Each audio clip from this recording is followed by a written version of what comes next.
Hey everybody, welcome to Bestie Book Reviews. I'm here with my bestie Mandy. And I'm here with my bestie Jessica. So today we're going to talk about single parent romances.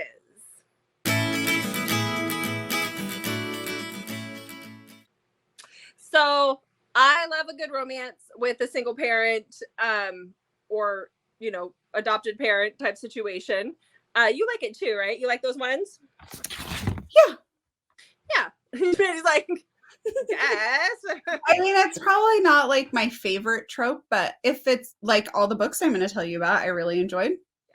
I like it. I like it when there's kids in them, but they have to be done right. But yeah. But before we get started with that, don't forget to hit the subscribe button. We are still doing our Road to 1K giveaway. And at this point, we're still very close to hitting 100. So when we hit 100 subscribers, we will be giving away the Candy Steiner Make Me Hate You Belle Book Box Edition book. So this is a hardback book with the sprayed edges, and it is signed by Candy Steiner. This was one, I don't even remember what month box it came in, but you had to be a subscriber to get that. So we have one of those we'll be giving away to one lucky subscriber when we hit 100. So Mandy, let's talk about some single parent romances. Yes. Do you want to go first? Sure, I can go first. Okay, ready? Yes. Oh, I guess we're not timing these. We're not timing these. No, these are not our 1 minute book recs. But yeah. Okay, so the first book that I have is Sustained by Emma Chase. So this is about Jake Becker. He is a lawyer. He's one of those no-nonsense kind of guys. He doesn't have time for family. He doesn't have time for crap, just dealing with everyday crap. He's one of those no complications kind of guys. The book starts out with him finding out that one of his one-night stands has an STD. And I can't remember if it was like gonorrhea or chlamydia or whatever, but it was a bigger one. It was a bigger STD. And so he's now sworn off women for a while. And then we see he's leaving the office. He's walking down the street and he gets pickpocketed by this 13-year-old boy. He chases him down. He catches him. And he decides to take his butt home so that he can address it with the parents. Well, when he gets to the house, he meets Chelsea. Now, Chelsea is very young. She's in her early 20s. I think she's like 21 or something.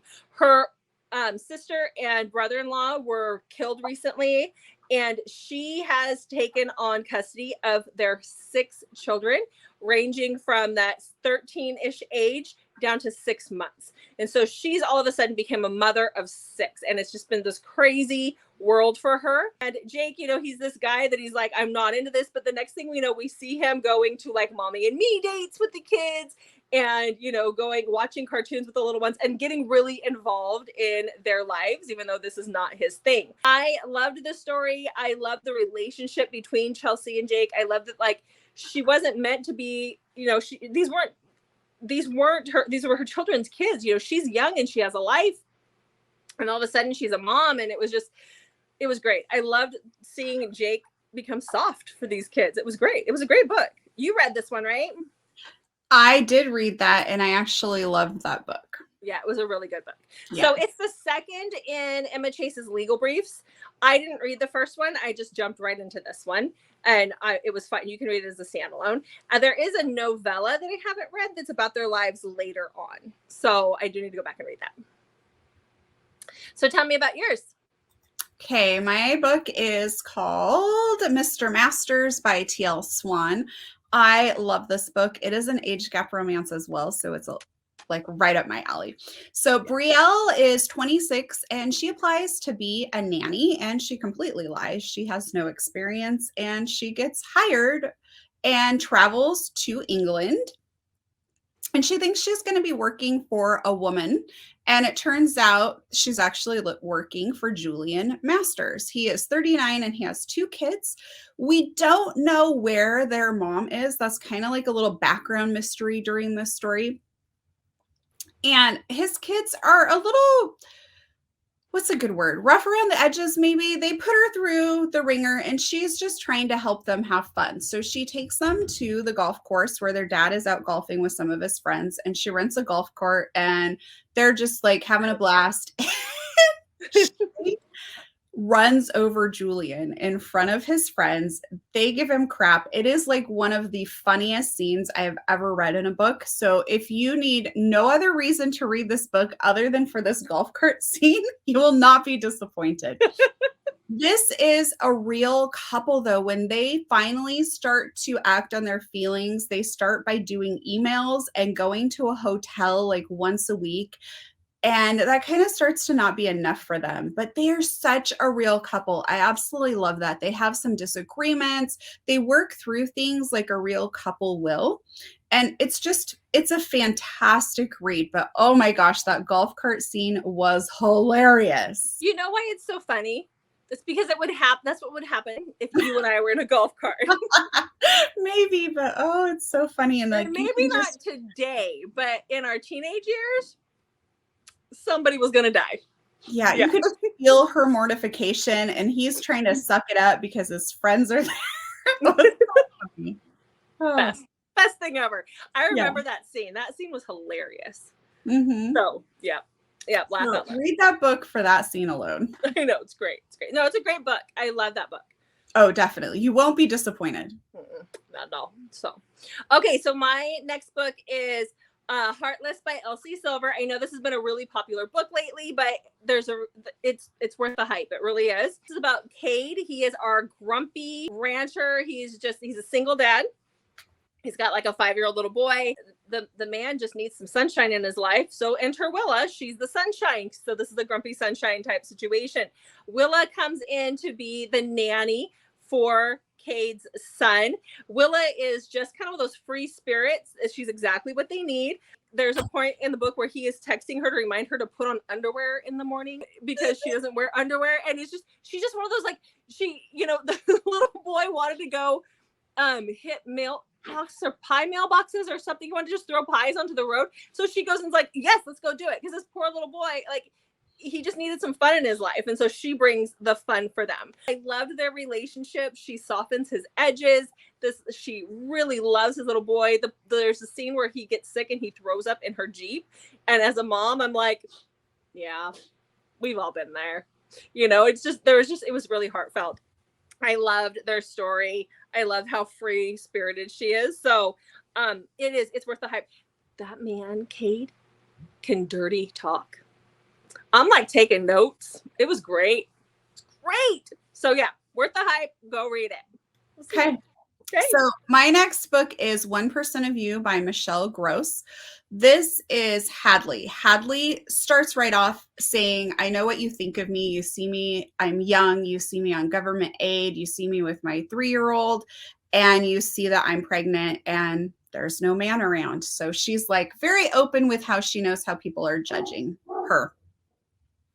Her neighbor he moves into she lives in an apartment complex, but he moves into the house right next to the apartment complex. So she sees him quite frequently as she comes and goes from her apartment.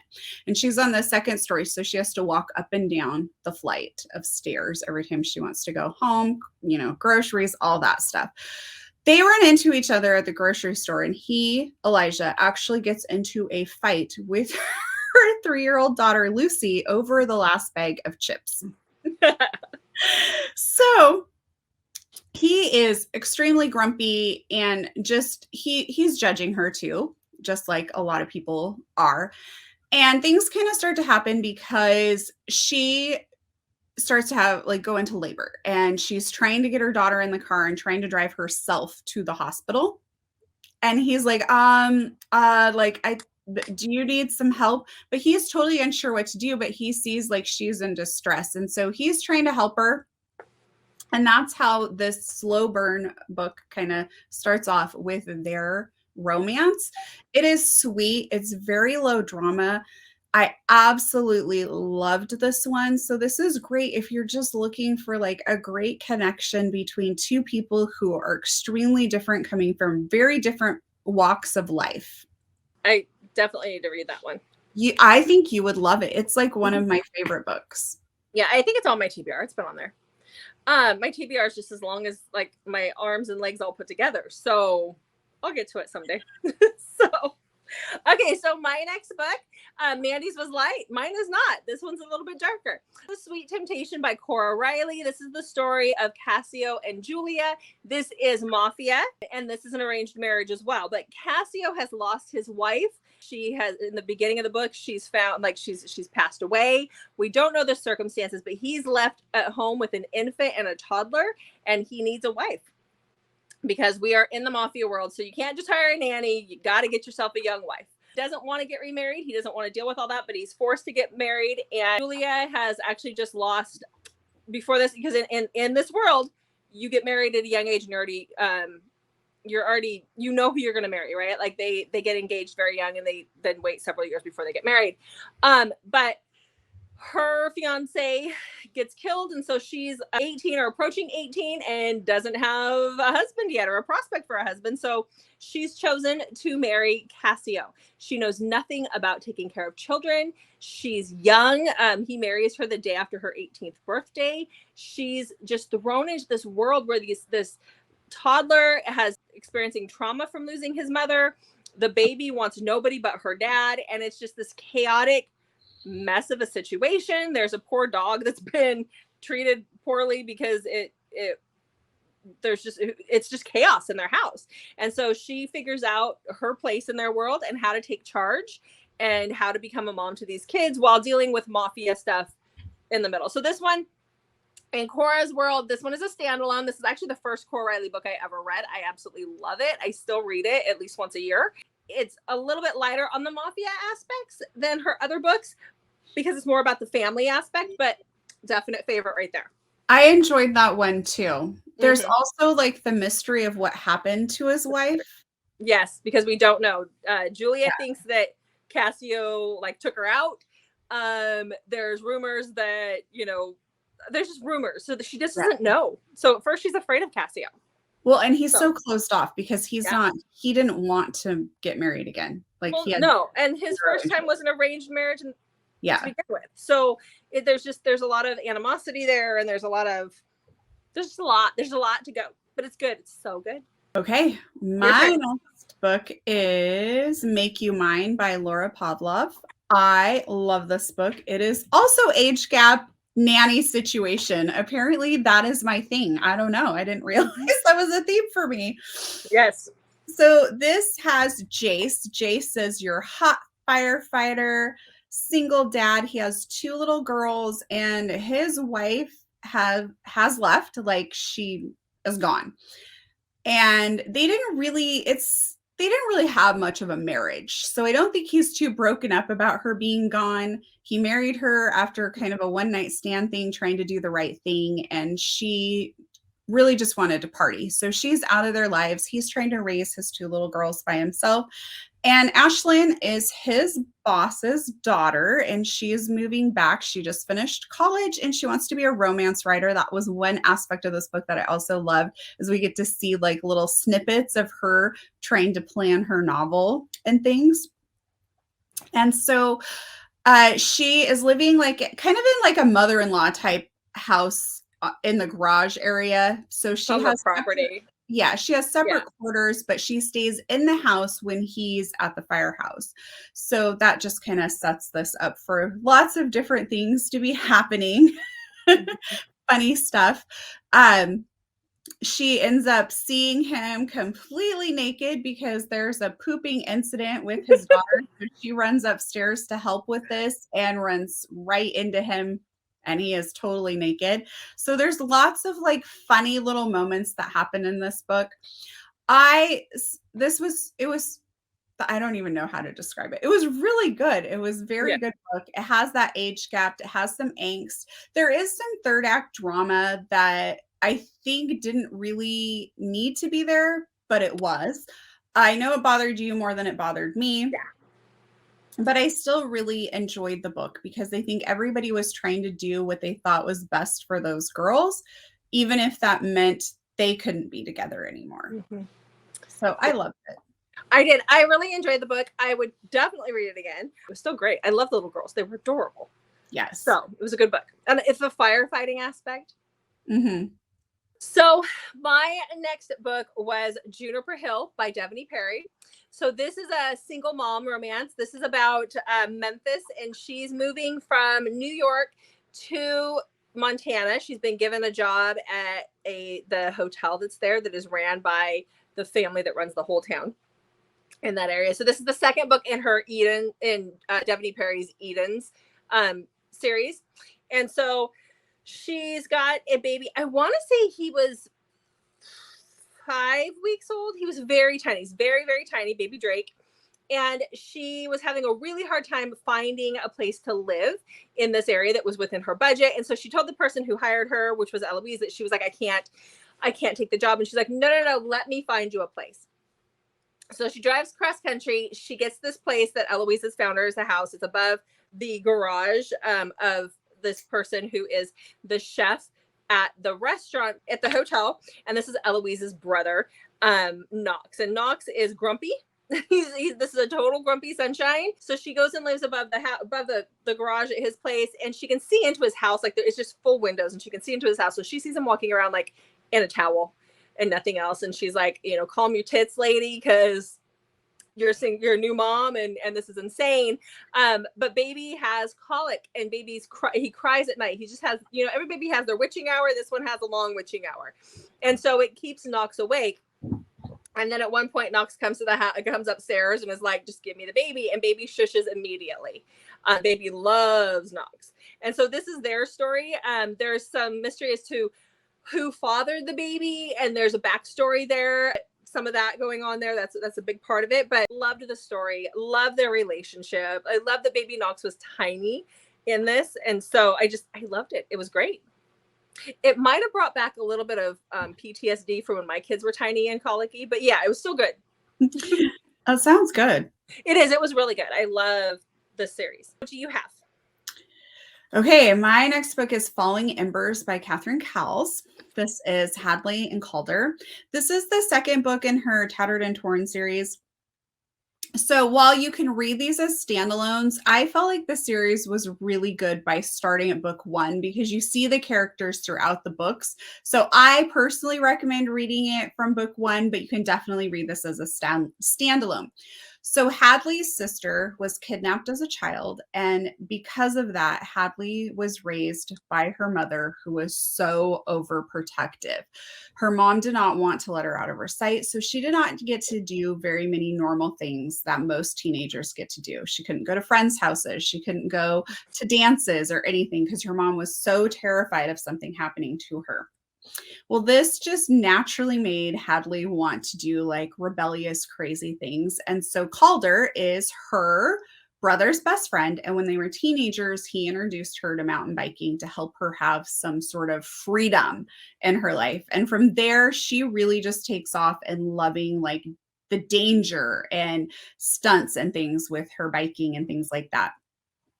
And so Calder had a one-night stand, and he has twin girls. Their mom, Jackie, took off, and he's just been raising them by himself. Well, Calder, again, is her brother's best friend, so Hadley's been very involved in the girl's life and helping him out. She watches the girls for him, and they have a very good, close relationship. Her and Calder have always kind of danced around each other a little bit. So this is their story of them finding their way to each other while Hadley's life is being threatened by someone else. Apparently we are following this. Your timer's up. I didn't realize you were timing. All right. Look at me overachieving. Look at you. I didn't even need a timer. I mean, hello.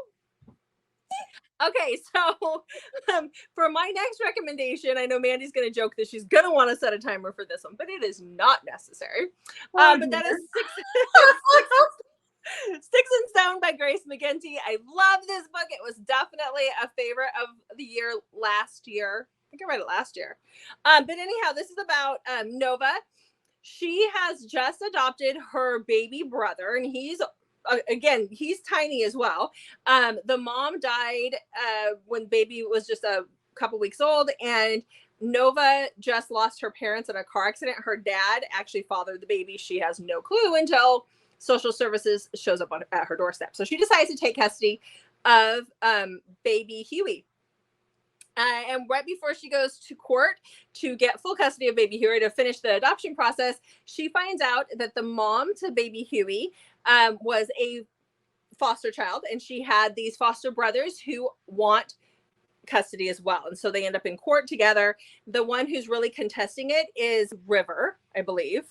Yes, River. And he is a big NHL player. And so he's got his two buddies there, the other brother Devin, and then their very close friend Rigby. And so Rigby and River are hockey players, NHL players, and then Devin is some big mogul. He just makes a lot of money. So they come to her, and she does get the full custody, and they come to her and they're like, come stay with us or come live with us. And you know, let us, they first tried to buy the baby basically from her. And they're like, if you give us custody, we'll give you money. And she's like, no. And then they're like, come stay with us for a while. See how you like it. We really want to be a part of this baby's life. And so she does. She goes and stays with them in Ann Arbor. It is a wide choose romance. And there's 3 of them. You got hockey players, an adorable little baby, and you don't got to choose which one you want. It's great. It's great. Loved it. Love the story.